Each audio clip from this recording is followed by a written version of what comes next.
പറഞ്ഞപ്പോൾ അതിനെ വഴങ്ങിക്കൊണ്ട് ഞാനത് ചെയ്തത് എനിക്ക് മനസ്സില്ല, മനസ്സോടെയാണ്.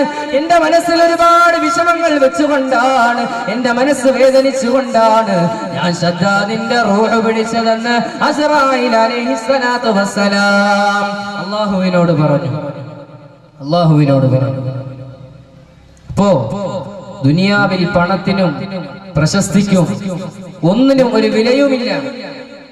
ഫിറഔൻ അഹങ്കരിച്ചില്ലേ? അവസാന നൈൽ നദിയിൽ അള്ളാഹു അവനെ മുക്കിക്കൊന്നു. അതുകൊണ്ട് നമ്മുടെ ഹൃദയങ്ങളിൽ പണത്തിന്റെ പേരിലോ പ്രശസ്തിയുടെ പേരിലോ ഒരു ഹുങ്ക് വരാൻ പാടില്ല. കാരണം എന്താണ്? അത് അള്ളാഹു തരുന്ന ഒരു ഭാഗ്യമാണ്. ആഖിബത്ത് നന്നാവുക എന്നുള്ളത് പടച്ചവന്റെ ഭാഗത്ത് നിന്നുള്ള വലിയ അനുഗ്രഹമാണ്. നമ്മുടെ ദുആകളിലെല്ലാം നാം ഉൾപ്പെടുത്തേണ്ട ഒരു ദുആയാണ് നമ്മുടെ ആഖിബത്ത് നന്നാക്കണം. ആഖിബത്ത് നന്നാകണം, അതാണ് നമ്മുടെ വലിയ ലക്ഷ്യം. അള്ളാഹു നമുക്ക് എല്ലാവർക്കും നല്ല ആഖിബത്ത് തന്ന് അനുഗ്രഹിക്കുമാറാകട്ടെ. നേരെ തിരിച്ച് ഒരുപാട് ഫഖീറന്മാർ ഈ ദുനിയാവിൽ ജീവിച്ചു പോയിട്ടുണ്ട്. ഈ ദുനിയാവിന്റെ ഭൗതികമായ വഞ്ചന ചരക്കുകളുടെ മുകളിൽ കൂടി ഒരുപാട് ഫഖീറന്മാരായ പാവപ്പെട്ടവർ ജീവിച്ചു പോയിട്ടുണ്ട്.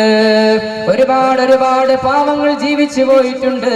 പക്ഷേ അവർക്ക് പണമില്ല, അവർക്ക് പ്രശസ്തിയില്ല, അവർക്ക് കുടുംബ മഹിമയില്ല, സൗന്ദര്യമില്ല, ഒന്നുമില്ല. പക്ഷേ ഹൃദയത്തിന്റെ അകത്ത് ഒന്നുണ്ട്. അതെന്തെന്നറിയോ?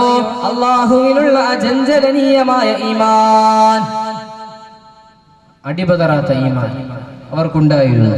അതിന്റെ പേരിൽ ഈ പണക്കാരനായ ശദ്ദാദിനും സമ്പത്തിന്റെ ഉടമസ്ഥനായ ഖാറൂനിനും ഹാമാനും ഒക്കെ ലഭിക്കാത്ത ഭാഗ്യം അല്ലാഹു പാവപ്പെട്ട ജനങ്ങൾക്ക് കൊടുത്തു. അതാരൊക്കെയാ? വിജയിപ്പിച്ചില്ലേ അവരെ? എന്തുണ്ടായിരുന്നു? ബിലാൽ ഇബ്നു റബാഹ റളിയല്ലാഹു തആല അൻഹു എന്തുണ്ടായിരുന്നു? കറുത്ത നീഗ്രോ അടിമ, സ്വന്തം എന്ന് പറയാൻ ഒന്നുമില്ല. അങ്ങനെയുള്ള ബിലാൽ ഇബ്നു റബാഹ റളിയല്ലാഹു തആല അൻഹു ഏതവസ്ഥയിലാണ് എത്തിയത്? അല്ലയോ ബിലാൽ, നിന്റെ കാലടി ശബ്ദം ഞാൻ സ്വർഗത്തിൽ കേൾക്കുന്നു ബിലാൽ. അല്ലാഹുവിന്റെ റസൂൽ ബിലാൽ ഇബ്നു റബാഹ റളിയല്ലാഹു തആല അൻഹുവിന്റെ മുഖത്ത് നോക്കിയിട്ട് പറഞ്ഞ വാക്കുകളാണിത്. എന്റെ പ്രിയമുള്ള സഹോദരങ്ങളെ, അതുകൊണ്ട് പണത്തിനോ പ്രശസ്തിക്കോ ദുനിയാവിന്റെ കുടുംബ മഹിമകൾക്കോ ഒരു ഫലവുമില്ല, അതിലൊന്നും ഒരു കാര്യവുമില്ല. അല്ലാഹു റബ്ബുൽ ഇസ്സത്ത് ഉദ്ദേശിക്കുന്നവർക്ക് അവൻ ഹിദായത്ത് കൊടുക്കും, അവൻ ഉദ്ദേശിക്കുന്നവർക്ക് അവൻ നല്ല മരണവും കൊടുക്കും. റാബിയത്തുൽ അദവിയ റളിയല്ലാഹു തആല അൻഹ ആരായിരുന്നു? റാബിയത്തുൽ അദവിയ റളിയല്ലാഹു തആല അൻഹ തറയിൽ കിടക്കുന്ന മണ്ണ് വാരി കയ്യിൽ വെച്ചിട്ട്, അവരൊരു സ്ത്രീയാണ്, എന്നിട്ട് പോലും അവരുടെ ഈമാൻ നമ്മൾ നോക്കണം. തറയിൽ കിടക്കുന്ന, നിലത്ത് കിടക്കുന്ന മണ്ണ് വാരി കയ്യിൽ പിടിച്ചിട്ട് അവര് പറയുമായിരുന്നു, ഈ മണ്ണിലേക്കാണല്ലോ ഞാൻ പോകേണ്ടത് എന്ന് പറഞ്ഞ് അവരുടെ കണ്ണിൽ നിന്നും അശ്രുകണങ്ങൾ ഇങ്ങനെ ധാരധാരയായി ഒഴുകുമായിരുന്നു.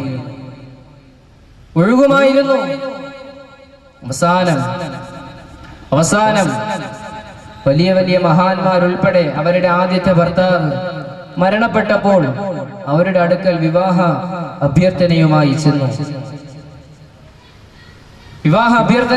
ചെന്നു. അപ്പോൾ ആ സ്ത്രീ പറഞ്ഞത് എന്താണ്? ആ മഹദി പറഞ്ഞത് എന്താണ്? ഞാൻ 3 കാര്യങ്ങൾ ചോദിക്കാം, എനിക്കതിന് ഉത്തരം തരുകയാണെങ്കിൽ നിങ്ങൾക്ക് എന്നെ വിവാഹം കഴിക്കാം. ഒന്നാമത്തെ ചോദ്യം ഞാൻ ചോദിക്കുന്നത്, ഞാൻ കാഫിറായാണോ മുസ്ലിമായാണോ ഈ ലോകത്ത് നിന്നും വിട പറയുന്നത്? വിവാഹാഭ്യർത്ഥനയുമായി വന്നവർക്ക് മറുപടിയില്ല. രണ്ടാമത്തെ ചോദ്യം ചോദിക്കുകയാണ്, ഞാൻ മരണപ്പെട്ടതിന് ശേഷം എന്റെ നന്മ തിന്മ എഴുതിയ കിതാബ് വലം കയ്യിലാണോ ഇടം കയ്യിലാണോ തരുന്നത്? അതിന് മറുപടിയില്ല. മൂന്നാമത്തെ ചോദ്യം, എന്റെ അമലുകൾ തൂക്കുന്ന മീസാൻ എന്ന ത്രാസ് അത് നന്മയിലാണോ തിന്മയിലാണോ ഭാരം കൂടുന്നത് എന്ന് ചോദിക്കുകയാണ് ബഹുമാനപ്പെട്ട റാബിയത്തുൽ അദവിയ റളിയല്ലാഹു തആല അൻഹാ. എന്റെ പ്രിയമുള്ള ഉമ്മമാരെ, സഹോദരിമാരെ, നിങ്ങളെപ്പോലെ മാംസവും മജ്ജയും ശരീരവും എല്ലാം ഉള്ള ഒരു മഹദിയാണവർ. പക്ഷേ അവർക്ക് നിങ്ങളിൽ ഇല്ലാത്ത ഒന്നുണ്ടായിരുന്നു. എന്താണെന്നറിയോ? അവരുടെ സിരകളിൽ കൂടി ഒഴുകിയത് ഈമാനായിരുന്നു. അവരുടെ രക്തത്തിളപ്പുകൾ ഈമാനായിരുന്നു. അല്ലാഹുവിനോടുള്ള ഹുബ്ബായിരുന്നു. രാത്രി കാലങ്ങളിൽ ഉറക്കമെഴുന്നേറ്റിരുന്നിട്ട് പൊട്ടിക്കരഞ്ഞു ദുആ ചെയ്യുന്ന മഹദിയാണ് ബഹുമാനപ്പെട്ട റാബിയത്തുൽ അദവിയ. എന്നിട്ട് ആ മഹാന്മാരോട് അവര് പറഞ്ഞു, ഈ 3 കാര്യങ്ങൾക്ക് ഉത്തരം തരാൻ നിങ്ങൾക്ക് സാധിക്കുന്നില്ല. പക്ഷേ ഈ 3 കാര്യങ്ങൾ ആലോചിച്ചുകൊണ്ട്, തലപുകച്ചുകൊണ്ട്, ടെൻഷൻ അടിച്ചുകൊണ്ട് ജീവിതം കഴിച്ചു കൂട്ടുന്ന ഒരുവളാണ് ഞാൻ.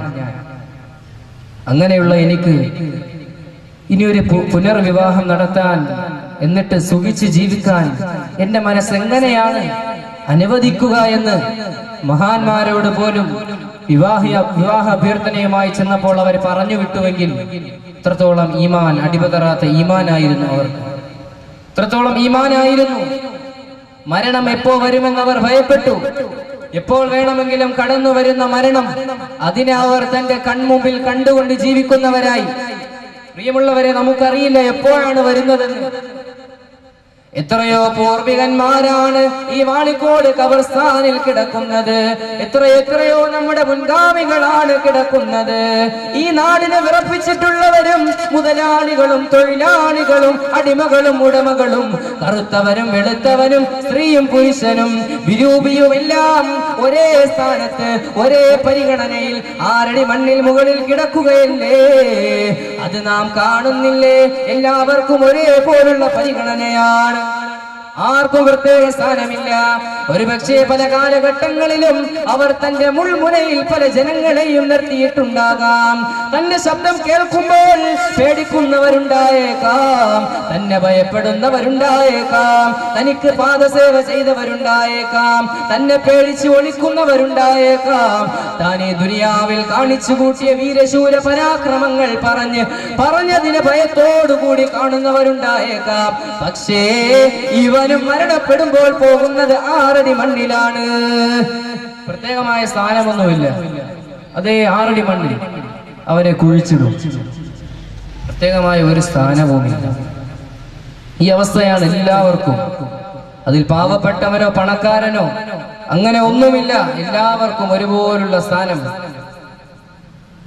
പരിശുദ്ധമായ ഖുർആൻ ശരീഫിൽ കൂടി അല്ലാഹു പറയുകയാണ്, قل إن الموت الذي تفرون منه فإنه ملاقيكم ثم تردون إلى عالم الغيب والشهادة فينبئكم بما كنتم تعملون. അല്ലാഹുവിന്റെ വിശുദ്ധമായ ഖുർആൻ പറഞ്ഞു തരികയാണ്, ഖുൽ നബിയേ, പറയുക നബിയേ, ഏതൊരു മരണത്തിൽ നിന്ന് നിങ്ങൾ ഓടിപ്പോകുന്നുവോ? ഇന്ന് മരണമെന്ന് പറയുമ്പോൾ നമുക്ക് പേടിയാണ്, ഭയമാണ്. ആ മരണത്തിന്റെ പേര് കേൾക്കുമ്പോൾ പോലും അതിൽ നിന്നും ഓടി രക്ഷപ്പെടാൻ കൊതിക്കുന്ന മനുഷ്യ, തന്റെ മനസ്സ് മരണത്തിൽ നിന്ന് കുതറി മാറുകയാണ്, കുതറിപ്പോവുകയാണ്. അല്ലാഹുവിന്റെ റസൂൽ പറഞ്ഞു, നിങ്ങൾ 25 പ്രാവശ്യം ഒരു ദിവസം മരണത്തെ കുറിച്ച് ചിന്തിക്കണേ, ചിന്തിക്കണേ എന്ന് ആദരവായ റസൂലുള്ളാഹി തങ്ങൾ പറഞ്ഞു തരുമ്പോൾ, ദുനിയാവിന്റെ അവസ്ഥകളിൽ മുഴുകിക്കിടക്കുന്ന ഹൃദയവുമായി ജീവിക്കുന്ന ഞാനും നിങ്ങളും മരണത്തെ കുറിച്ച് ഒരു പ്രാവശ്യം പോലും ചിന്തിക്കാൻ തയ്യാറായിട്ടുണ്ടോ? നാം അതിന് ശ്രമിച്ചിട്ടുണ്ടോ? ഇല്ല, ഇല്ല. ഒരിക്കലും നമ്മുടെ മനസ്സതിന് അംഗീകരിക്കുന്നില്ല. നമ്മുടെ മനസ്സതിനൊരിക്കലും വഴങ്ങുന്നില്ല. അങ്ങനെ ഖുർആൻ ശരീഫിൽ അല്ലാഹു പറയുകയാണ്, നബിയെ പറയുക, ഏതൊരു മരണത്തിൽ നിന്ന് നിങ്ങൾ ഓടിപ്പോകുന്നുവോ അത് നിങ്ങളുമായി കണ്ടുമുട്ടുക തന്നെ ചെയ്യും. ഫഇന്നഹു മുലാഖീകും ثم تردون إلى عالم الغيب والشهادة فينبئكم بما كنتم تعملون. ഏത് മരണത്തിൽ നിന്ന് നിങ്ങൾ കുതറി മാറുന്നുവോ അത് നിങ്ങളെ പിടികൂടുക തന്നെ ചെയ്യും. അതിന് എവിടെ പോയി ഒളിച്ചാലും നേരത്തെ പറഞ്ഞതുപോലെ സ്ഫടികക്കൂടുകളിൽ അടച്ചിട്ട് ആ ശാസ്ത്രജ്ഞൻ അടച്ചിട്ടു 3 ശരീരങ്ങളെ. പക്ഷേ മരണം പിടികൂടി. എവിടെയായിരുന്നാലും അസ്രായീൽ വരിക തന്നെ ചെയ്യും. ഒരു ജനനം അല്ലാഹു തന്നു, അതുകൊണ്ട് മരണവും ഉറപ്പാണ്. എന്നിട്ട് അല്ലാഹു പറയുകയാണ്, പിന്നീട് ദൃശ്യവും അദൃശ്യവുമായ കാര്യങ്ങൾ അറിയുന്ന അല്ലാഹുവിലേക്ക് നിങ്ങൾ മടക്കപ്പെടും. അപ്പോൾ നിങ്ങൾ പ്രവർത്തിച്ചതനുസരിച്ചുകൊണ്ട് അല്ലാഹു നിങ്ങൾക്ക് നിങ്ങളുടെ പ്രതിഫലത്തെ തരുമെന്ന് സൂറത്തുൽ അല്ലാഹു സുബ്ഹാനഹു വ തആല പറഞ്ഞു തരികയാണ്. ഖുർആൻ ശരീഫിൽ ഇതുപോലെ പല സ്ഥലങ്ങളിലും അല്ലാഹു ഓർമ്മപ്പെടുത്തിക്കൊണ്ടിരിക്കുകയാണ്. മരണം എവിടെ പോയാലും നിങ്ങളെ പിടികൂടും, അതുകൊണ്ട് നിങ്ങൾ പ്രവർത്തിക്കണം, സൽക്കർമ്മങ്ങൾ ചെയ്യണം, അല്ലാഹുവിലേക്ക് അടുക്കണം എന്നൊരുപാട് സ്ഥലങ്ങളിൽ പടച്ചതമ്പുരാൻ നമ്മളെ ബോധ്യപ്പെടുത്തുമ്പോൾ ഇവിടെയാണ് നമ്മുടെ വിഷയം. ഇതാണ് നമ്മുടെ വിഷയം. വിസ്മരിച്ചുകൊണ്ടിരിക്കുന്ന അതിഥി, വിസ്മരിക്കപ്പെടുന്ന അതിഥി. എവിടെയാണ് ഓർക്കാൻ സമയമുള്ളത്? ദുനിയാവിൽ ഒരുപാട് തിരക്കുകളാണ്, ജീവിതത്തിൽ ഒരുപാട് പ്രശ്നങ്ങളാണ്. അതിനിടയിൽ മരണത്തെ ഓർക്കാൻ സമയമില്ല. ومن أعرض عن ذكري فإن له معيشة ضنكا ونحشره يوم القيامة أعمى قال رب لم حشرتني أعمى وقد كنت بصيرا قال كذلك أتتك آياتنا فنسيتها وكذلك اليوم تنسى. സൂറത്തു ത്വാഹ. അല്ലാഹു പറഞ്ഞു തരികയാണ്, ദുനിയാവിൽ പടച്ചവന്റെ ദൃഷ്ടാന്തങ്ങളെ കണ്ടിട്ടും കാണാതെ പോയവർ പലരും അങ്ങനെയാണ്. എത്ര അല്ലാഹു പരീക്ഷണങ്ങൾ കൊടുത്താലും അത്ഭുതങ്ങൾ അവന്റെ കൺമുമ്പിൽ കാണിച്ചു കൊടുത്താലും മനസ്സിലാക്കാതെ കണ്ടില്ല എന്ന് നടിച്ചു പോകും. അങ്ങനെയുള്ളവരെ സംബന്ധിച്ച് അല്ലാഹു പറയുകയാണ്, എന്റെ ദൃഷ്ടാന്തങ്ങളെയും എന്റെ അത്ഭുതങ്ങളെയും ഞാൻ സൃഷ്ടിച്ച സൃഷ്ടി വൈഭവങ്ങളെയും കണ്ടിട്ടതിനെ മനസ്സിലാക്കാതെ ഉപേക്ഷ നടിച്ചുകൊണ്ട് ജീവിച്ചു പോയ മനുഷ്യ,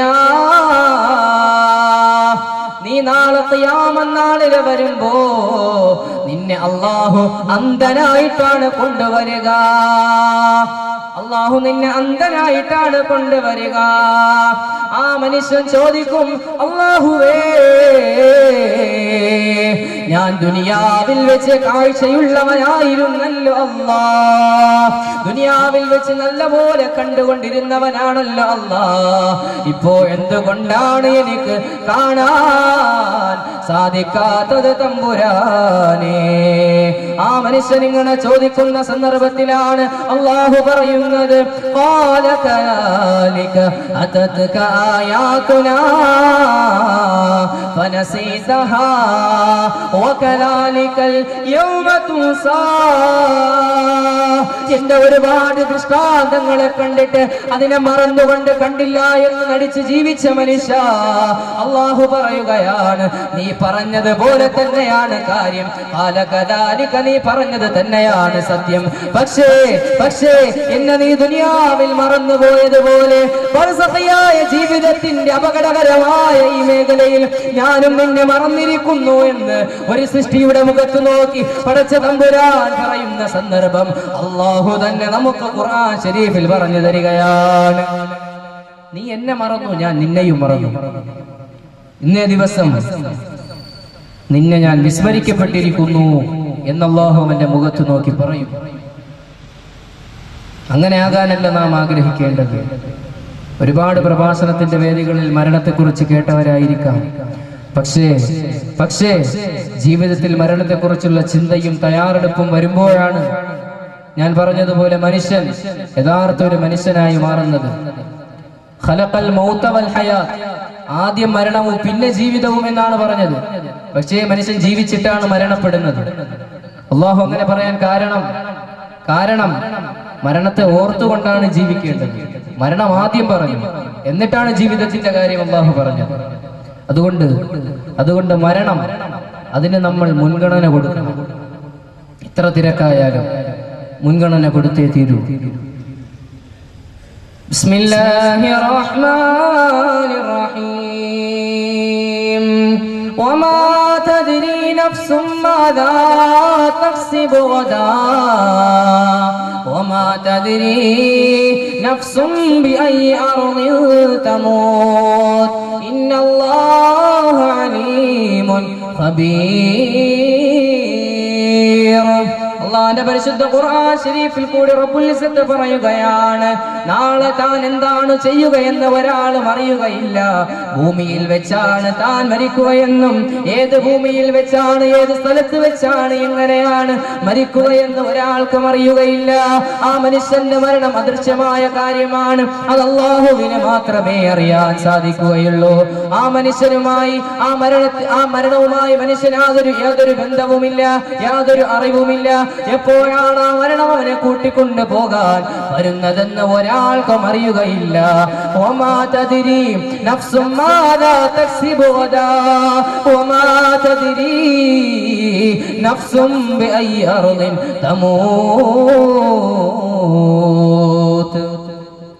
ഏത് ഭൂമിയിൽ വെച്ചാണ് അവൻ മരണപ്പെടുക എന്നവൻ അറിയില്ല. നിശ്ചയം അല്ലാഹു സർവജ്ഞനും സൂക്ഷ്മജ്ഞാനിയുമാണ്. നിശ്ചയം അല്ലാഹു സർവജ്ഞനും സൂക്ഷ്മജ്ഞാനിയുമാണ്. ഒരുപാട് സ്ഥലങ്ങളിൽ മരണത്തെക്കുറിച്ച് പറഞ്ഞു തരുമ്പോൾ പ്രിയപ്പെട്ട സഹോദരങ്ങളെ, നാം അതിനനുസരിക്കാൻ തയ്യാറാകണം, ഉൾക്കൊള്ളാൻ തയ്യാറാകണം. ഇമാം മാലിക് റഹ്മത്തുള്ളാഹി അലൈഹി ഇമാമാണ്, ഒരു മദ്ഹബിന്റെ ഇമാം, മാലിക്കി മദ്ഹബിന്റെ ഇമാം. അദ്ദേഹം മദീനയിൽ മരണപ്പെടണമെന്ന് ഒരുപാട് ആഗ്രഹിച്ച മഹാൻ, മദീനയിൽ തന്നെ തന്റെ വഫാത്താകണമെന്ന് ആഗ്രഹിച്ച മഹാൻ. അവസാനം മദീന വിട്ടു പോകാൻ അദ്ദേഹത്തിന് മനസ്സ് വരുന്നില്ല. ഒരുപക്ഷെ മദീനയുടെ പട്ടണം, ആ മദീന പട്ടണം വിടുമ്പോഴാണ് അസ്റായീൽ എന്റെ അടുക്കലേക്ക് വരുന്നതെങ്കിൽ എന്റെ ആഗ്രഹം പോയില്ലേ. ഒരുപാട് കാലം ഹൃദയത്തിൽ സൂക്ഷിച്ച ആഗ്രഹം സഫലീകരിക്കപ്പെടാതെ വരും. അതുകൊണ്ട് അദ്ദേഹം മദീനയിൽ തന്നെ കഴിച്ചുകൂട്ടി. അങ്ങനെ ഇരിക്കെ ഒരു ദിവസം മാലിക് റഹ്മത്തുള്ളാഹി തആല അലൈഹി അല്ലാഹുവിന്റെ റസൂലിനെ സ്വപ്നം കാണുകയാണ്. സംഭവം ചുരുക്കി പറയുകയാണ്, അല്ലാഹുവിന്റെ റസൂലിനെ സ്വപ്നം കണ്ടിട്ട് മാലിക് റഹ്മത്തുള്ളാഹി അലൈഹി ചോദിക്കുകയാണ്, യാ റസൂലല്ലാഹ്, അല്ലാഹുവിന്റെ റസൂലേ, ഞാൻ മദീനയിൽ വെച്ചാണോ മരണപ്പെടുന്നത് നബിയേ? ഞാനിനി മരണപ്പെടാൻ എത്ര നാളുകളുണ്ട് നബിയേ? എത്ര ദിവസം ബാക്കിയുണ്ട് നബിയേ? അല്ലാഹുവിന്റെ റസൂല് കൈ കാണിച്ചു, 5 വിരലുകൾ എടുത്ത് കാണിച്ചു. 5 വിരലുകൾ എടുത്ത് അദ്ദേഹത്തിന്റെ മുന്നിൽ സ്വപ്നത്തിൽ കൂടി കാണിച്ചു കൊടുത്തു. എന്നിട്ട് അദ്ദേഹത്തിന് മനസ്സിലായില്ല എന്താണ് റസൂലുള്ളാഹി തങ്ങൾ സ്വപ്നത്തിൽ കൂടി അറിയിച്ചത്. 5 ദിവസമാണോ, 5 മാസമാണോ, 5 വർഷമാണോ ഞാനിനി മരണപ്പെടാൻ എന്നായിരിക്കും അല്ലാഹുവിന്റെ റസൂല് പറഞ്ഞത് എന്ന് അദ്ദേഹം കരുതി. പക്ഷേ അല്ലാഹുവിന്റെ റസൂല് പറഞ്ഞത് എന്താണ്? 5 കാര്യങ്ങൾ അല്ലാഹുവിനല്ലാതെ മറ്റാർക്കും അറിയില്ല. അതൊരു സൃഷ്ടിക്കും അറിയില്ല, അത് മറ്റൊരാൾക്കും അറിയില്ല. അതിൽ പെട്ടതാണ് ഒരു മനുഷ്യന്റെ മരണമെന്ന് പറയുന്നത് അല്ലാഹുവിന് മാത്രം അറിയുന്നതാണ്. അവനെ സൃഷ്ടിച്ച അല്ലാഹ്, അവന് പാനീയം കൊടുക്കുന്ന അല്ലാഹ്, അവൻ അന്നപാനീയങ്ങൾ കൊടുക്കുന്ന അല്ലാഹ്, അവൻ ഉപജീവനം നൽകുന്ന അല്ലാഹ്, ഭാര്യ സന്താനങ്ങളെ നൽകുന്ന അല്ലാഹ്, കുടുംബങ്ങളെ നൽകുന്ന അല്ലാഹ്, വീടും വാഹനവും നൽകുന്ന അല്ലാഹ്, അവന് സർവ്വ സൗകര്യങ്ങളെയും കൊടുത്തിട്ട് ദുനിയാവിൽ അവന് ജീവിതം നല്ലതുപോലെ ഒരുക്കി കൊടുക്കുന്ന പടച്ചതമ്പുരാൻ, അതേ അല്ലാഹുവിനാണ് അവന്റെ മരണത്തെ പറ്റിയും അറിവുള്ളതെന്നാണ് അല്ലാഹുവിന്റെ റസൂല് പറഞ്ഞു കൊടുത്തത്. 5 കാര്യങ്ങൾ അല്ലാഹുവിന് മാത്രമേ അറിയൂ. അതിൽപ്പെട്ടതാണ് മരണം. അത് എപ്പോഴാണെന്ന് അല്ലാഹുവിന് മാത്രമേ അറിയൂ.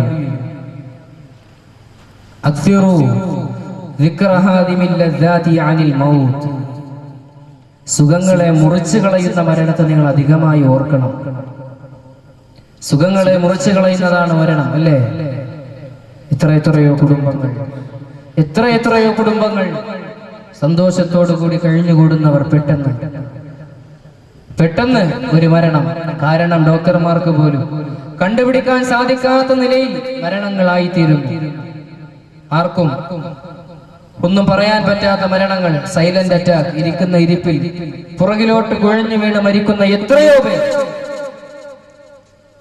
കഴിഞ്ഞ ആഴ്ചയും ഒരു മരണം, നമ്മുടെ സുഹൃത്തിന്റെ ജ്യേഷ്ഠൻ. 22 വയസ്സാണ് ആ യുവാവിനുള്ളത്. വെറും 22 വയസ്സുള്ള യുവാവ് ഇരിക്കുന്ന ഇരിപ്പിൽ പുറകിലോട്ട് കുഴഞ്ഞു വീണ് മരണപ്പെട്ടു. ഡോക്ടർമാർ പറഞ്ഞ കാരണം സൈലന്റ് അറ്റാക്കാണ് എന്ന് പറഞ്ഞാൽ അതിന് ഒരു അടയാളങ്ങളും മുൻകൂട്ടി കാണുകയില്ല, അതിന്റെ അടയാളങ്ങൾ ശരീരത്തിൽ പ്രത്യക്ഷപ്പെടുകയില്ല. പ്രിയമുള്ള സഹോദരങ്ങളെ, എത്രയോ മരണങ്ങൾ. പക്ഷെ അതിനെ മറന്നുകൊണ്ടാണ് പ്രത്യേകിച്ചും യുവാക്കൾ, പ്രത്യേകിച്ചും അള്ളാഹു കൊടുത്ത വലിയ അനുഗ്രഹമായ യുവത്വം, അതിനെ നശിപ്പിച്ചുകൊണ്ട് ജീവിച്ചുകൊണ്ടിരിക്കുന്നു. മരണത്തെ പേടിയില്ല. ആ മരണത്തെ പേടിയുണ്ടായിരുന്നെങ്കിൽ ഇന്നത്തെ യുവാക്കൾ, യുവസമൂഹം മോഡേണുകളായി മാറുമായിരുന്നില്ല. ഇന്നത്തെ യുവാക്കൾ പടച്ചവനെ പേടിക്കേണ്ടവരാകുമായിരുന്നു. ആ മരണത്തെക്കുറിച്ച് ഒരു യഥാബോധമുണ്ടായിരുന്നുവെങ്കിൽ ഒരിക്കലും മാതാപിതാക്കളെയും വീട്ടുകാരെയും നാട്ടുകാരെയും വേദനിപ്പിച്ചുകൊണ്ടും വെറുപ്പിച്ചുകൊണ്ടും അവരുടെ ഇഷ്ടത്തിനനുസരിച്ച് സ്റ്റൈലിനെ ഇഷ്ടപ്പെട്ടുകൊണ്ട് താരങ്ങളുടെ പിറകെ പോകുമായിരുന്നില്ല. പള്ളിയിൽ നിന്നും വിളിമുഴങ്ങുകയാണ്, ഹയ്യ അലസ് സ്വലാഹ്, ഹയ്യ അലൽ ഫലാഹ്. പാലക്കോട് പള്ളിയിൽ നിന്നും അതാ മുഅദ്ദിൻ വിളിക്കുകയാണ്, നമസ്കാരത്തിലേക്ക് വാ, വിജയത്തിലേക്ക് വാ. ഈ സമയത്തിൽ അള്ളാഹുവിനെ മറന്നുകൊണ്ട് പല ദുനിയാവിന്റെ കാര്യങ്ങളിലും കളികളിലും തമാശകളിലും വിനോദങ്ങളിലും നീ വ്യാപൃതനായി കൊണ്ടിരിക്കുകയാണ്. നിന്റെ ചെവിയിലേക്ക് പാലക്കോട് ജംഗ്ഷനിൽ നിന്നിട്ട് സംസാരിക്കുന്ന നിന്റെ ചെവിയിലേക്ക് കൂട്ടുകാരുമൊത്ത് ഒരുപാട് അറുമാദിക്കുന്ന നിന്റെ ചെവികളിലേക്ക് അള്ളാന്റെ ഈ പരിശുദ്ധമായ ബാങ്കുലി ശബ്ദം കേൾക്കുകയാണ്, ഹയ്യാല സ്വലാഹ്, ഹയ്യാലൽ ഫലാഹ്. കേൾക്കുന്നു, സംസാരമൊന്ന് നിർത്താൻ പോലും തയ്യാറാകുന്നില്ല, കേട്ട ഭാവം നടിക്കുന്നില്ല. അതാണ് അള്ളാഹു പറഞ്ഞത്, നീ എന്നെ മറന്നു, അതുകൊണ്ട്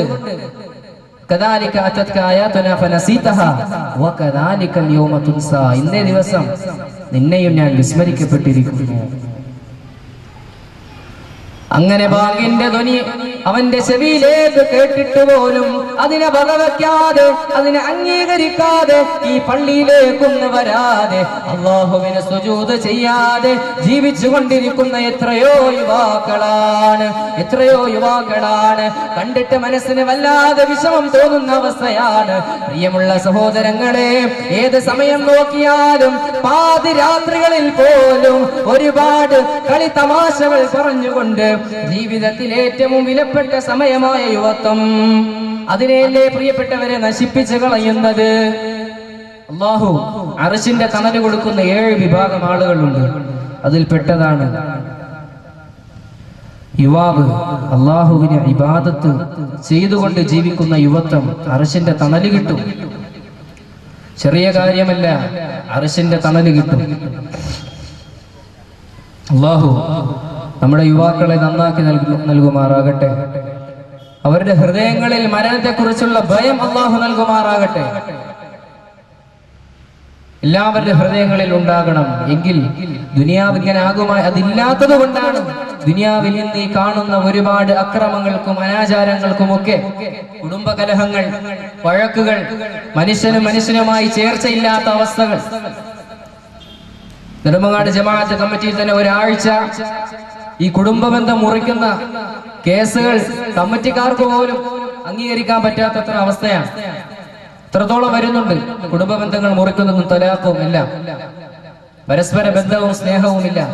ഭാര്യ ഭർത്താക്കന്മാർ പോലും വിവാഹം കഴിഞ്ഞ് 10-20 ദിവസങ്ങൾക്ക് ശേഷം തലാഖ് ചെല്ലുന്ന അവസ്ഥ.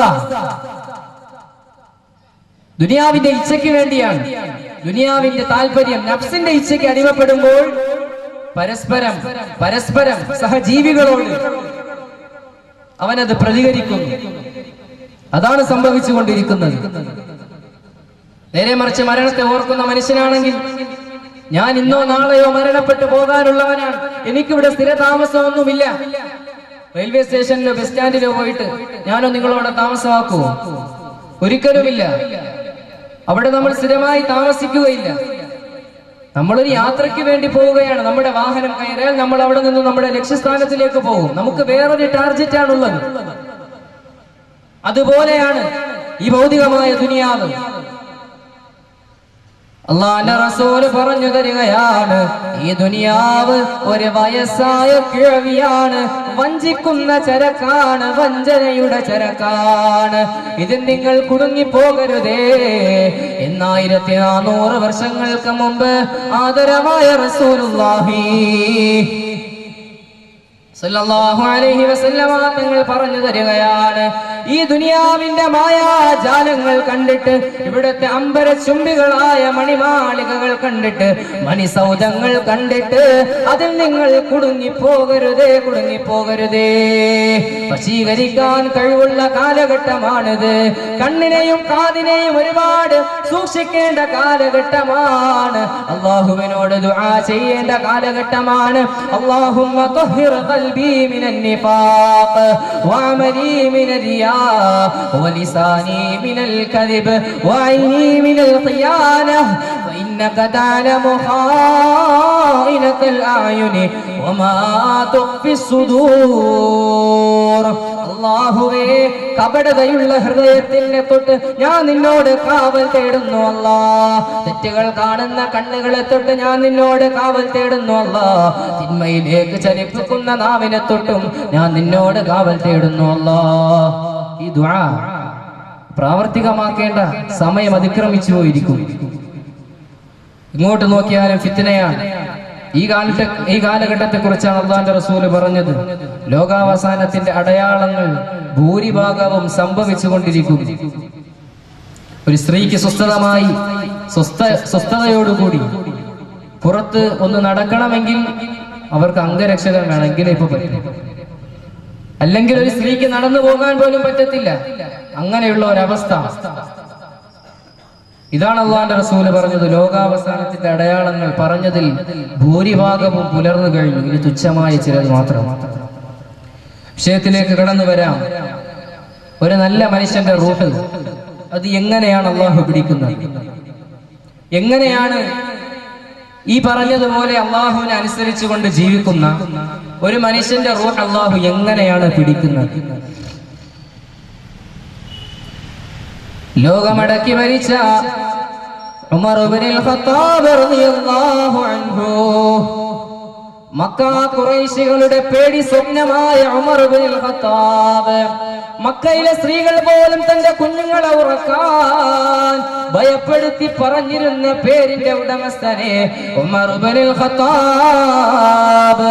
കിസ്റാ കൈസറിനെ കിടുകിടാ വിറപ്പിച്ച ഉമർ ഇബ്നുൽ ഖത്താബ്, ലാളിത്യത്തിന്റെ ഉടമസ്ഥനെ ഉമർ ഇബ്നുൽ ഖത്താബ് റളിയല്ലാഹു തആല അൻഹു ഒരു സാമ്രാജ്യത്തിന്റെ അധിപനാണ്. അദ്ദേഹം ചക്രവർത്തിയാണ്. അദ്ദേഹം നാട് ഭരിക്കുന്ന സമയം അദ്ദേഹം അമീറുൽ മുഅ്മിനീനാണ്. ആ കാലഘട്ടത്തിൽ ഒരാളെ അദ്ദേഹം ജോലിക്ക് നിയമിച്ചിട്ടുണ്ടായിരുന്നു. എന്തിനു വേണ്ടിയാണ്? നീ ഇവിടെ ഇരുന്നിട്ട് മരണം വരും ഉമറേ, നിനക്ക് മരണം വരും, നിന്നെ മരണം പിടികൂടുക തന്നെ ചെയ്യും, നിന്റെ അടുക്കലേക്ക് അസ്റായീൽ വരും എന്ന് പറഞ്ഞുകൊണ്ടിരിക്കണം എന്ന് ഒരു ഭൃത്യനെ വിളിച്ചിട്ട് അതിനു വേണ്ടി മാത്രം ഒരു ഡ്യൂട്ടി കൊടുത്തിട്ട് അദ്ദേഹം നിയമിച്ചിരുന്നു എന്ന് ചരിത്രങ്ങൾ പരിശോധിച്ചാൽ കാണാം. അതിനുവേണ്ടി മാത്രം, വേറെ ഒന്നുമില്ല. അവസാനം ഉമർ ഇബ്നുൽ ഖത്താബ് റളിയല്ലാഹു തആല അൻഹുവിന്റെ മരണത്തിന്റെ അടയാളങ്ങൾ വന്നു. നര, കൂന്, അതുപോലെ തന്നെ പല അടയാളങ്ങളും മരണത്തിനുണ്ട്. ഇതെല്ലാം സംഭവിച്ചപ്പോൾ അദ്ദേഹം പറഞ്ഞു, നിന്റെ ജോലി കഴിഞ്ഞു, ഇനി നിനക്ക് പോകാം. ഇനി എന്റെ ശരീരങ്ങൾ തന്നെ ഈ മരണത്തെ കുറിച്ച് എനിക്ക് നല്ലപോലെ ബോധ്യപ്പെടുത്തി തരും എന്ന ഭൃത്യനോട് പറഞ്ഞിട്ട് അയാളെ പറഞ്ഞയച്ചു. ഇത്രത്തോളം തയ്യാറെടുപ്പോടെ കൂടി മരണത്തിനെ, കാരണം മരണത്തിന്റെ ഇടയിൽ ചിലപ്പോൾ മരണത്തിനെ മറന്നുപോകും. അതുകൊണ്ടാണ് അദ്ദേഹം ഓർമ്മപ്പെടുത്താൻ ഒരാളെ പ്രത്യേകമായി അതിനിരുത്തിയിരുന്നു. യാ അയ്യതുഹൻ നഫ്സുൽ മുത്മഇന്ന ഇർജിഇ ഇലാ റബ്ബികി റാദിയതൻ مرضيا فادخلي في عبادي وادخلي جنتي. അല്ലാഹു റബ്ബുൽ ഇസ്സത്ത് സ്വർഗ്ഗവാസിയുടെ അവസ്ഥയെ സംബന്ധിച്ച് പറഞ്ഞു തരികയാണ്. ആ മനുഷ്യൻ ഇങ്ങനെ മരണത്തിന്റെ അവസ്ഥയിലേക്ക് അടുത്തുകൊണ്ടിരിക്കുമ്പോൾ ആ സക്കറാത്തിന്റെ അവസ്ഥയിൽ അവന്റെ കണ്ണുകൾ കാണുന്നത് അവന്റെ മുന്നിൽ നിൽക്കുന്നവരെയല്ല, അവന്റെ പിന്നിൽ നിൽക്കുന്നവരെയല്ല, അവന്റെ ചുറ്റും നിൽക്കുന്നവരെയല്ല. അവൻ കണ്ടുകൊണ്ടിരിക്കുന്നത് സ്വർഗത്തിന്റെ അനുഭൂതികളാണ്, സ്വർഗത്തിന്റെ അനുഗ്രഹങ്ങളാണ്, അല്ലാഹുവിന്റെ നിഅമത്തുകളാണ്. അവനപ്പോൾ വിചാരിക്കുകയാണ്, എനിക്ക് അല്ലാഹു തന്ന കരാർ അല്ലാഹു പൂർത്തീകരിച്ചിരിക്കുകയാണ്. സഫ് സഫായി മലക്കുകൾ വരും, സഫ് സഫായി മലക്കുകൾ വരും. എന്നിട്ട് അസ്രായീൽ അലൈഹിസ്സലാത്തു വസ്സലാമിന്റെ കൂടെ പാരാവാരം പോലെ വരുന്ന മലക്കുകൾ ഓരോരുത്തരായി അവനെ സ്വാഗതം ചെയ്യുകയാണ്. വാനലോകത്തേക്ക് അവന്റെ ആത്മാവിനെ കൊണ്ടുപോകുകയാണ്.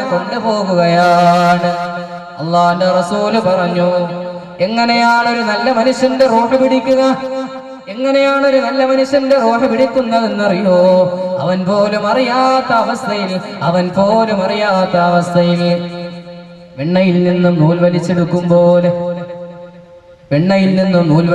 പോലെ വളരെ സൗമ്യമായ രീതിയിലാണ് ഒരു മനുഷ്യന്റെ റൂഹ് പിടിക്കുന്നതെന്ന് അല്ലാഹുവിന്റെ റസൂല് പറഞ്ഞു തരുമ്പോൾ, ഈ മരണമാണ് ഞാനും നിങ്ങളും ആഗ്രഹിക്കേണ്ടത്, ഇതാണ് ഞാനും നിങ്ങളും കൊതിക്കേണ്ടത്. അല്ലാഹു നമുക്ക് അങ്ങനെയുള്ള മരണങ്ങൾ തന്ന് അനുഗ്രഹിക്കുമാറാകട്ടെ. അങ്ങനെയുള്ള മരണങ്ങൾ നമുക്ക് അല്ലാഹു തന്ന് അനുഗ്രഹിക്കുമാറാകട്ടെ. ബിസ്മില്ലാഹിർ റഹ്മാനിർ റഹീം. الذين تتوفاهم الملائكة طيبين يقولون سلام عليكم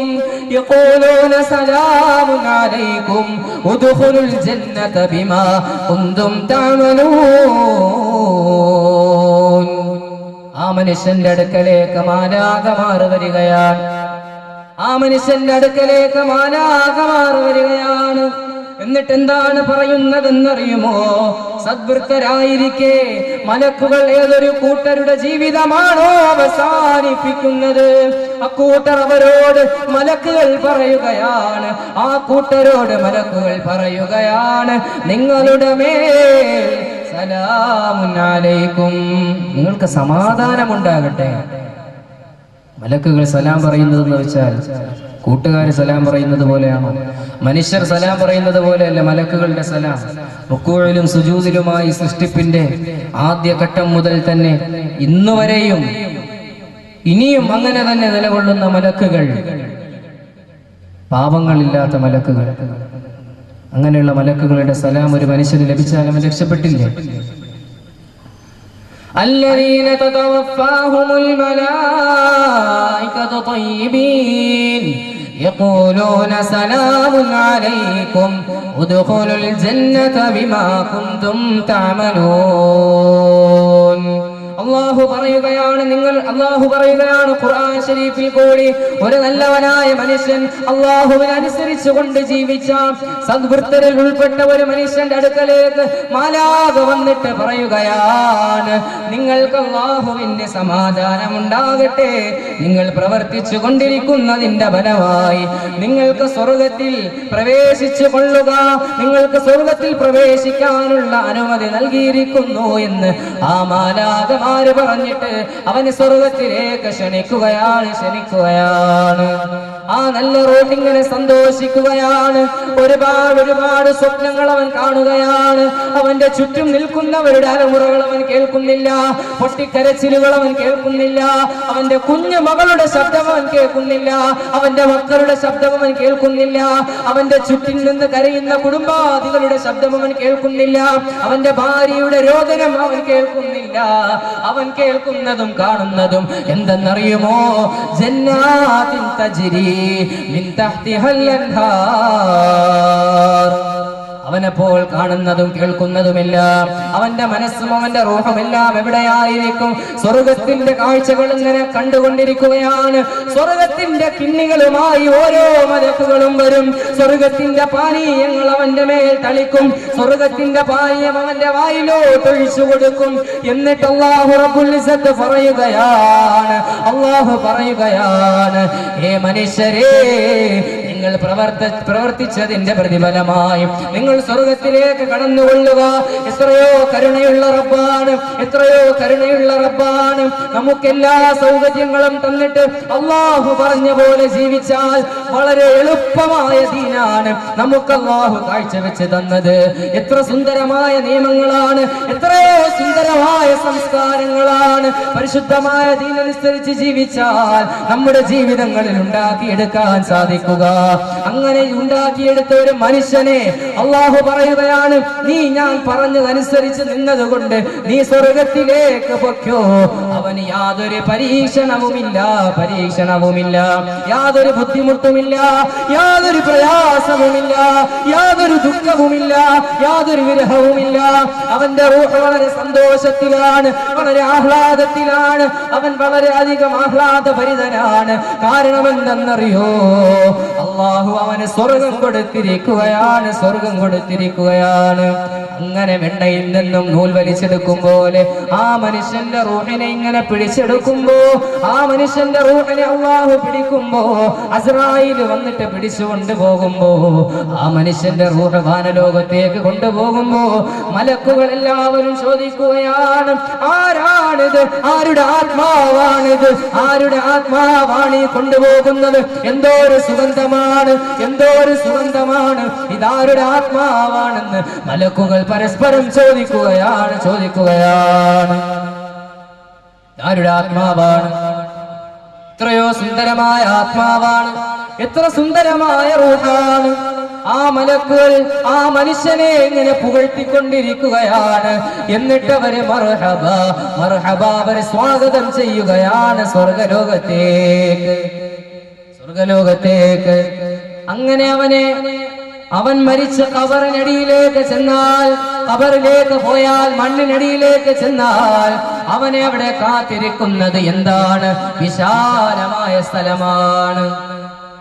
ഒരു മനുഷ്യനെ ഖബറടക്കുമ്പോൾ നമ്മൾ ഒരു പക്ഷേ വിചാരിക്കും, ഇത്രയും ഇടുങ്ങിയ ഒരു ഖബർ, ഒന്ന് ചരിഞ്ഞു കിടക്കാൻ പോലും സ്ഥലമില്ല. പക്ഷേ സൽക്കർമ്മിയായ മനുഷ്യനുണ്ടല്ലോ, അല്ലാഹുവിനെ ഭയപ്പെട്ട മനുഷ്യനുണ്ടല്ലോ, രാത്രി കാലങ്ങളിൽ എണീറ്റ് നിന്നിട്ട് അല്ലാഹു റബ്ബുൽ ഇസ്സത്ത്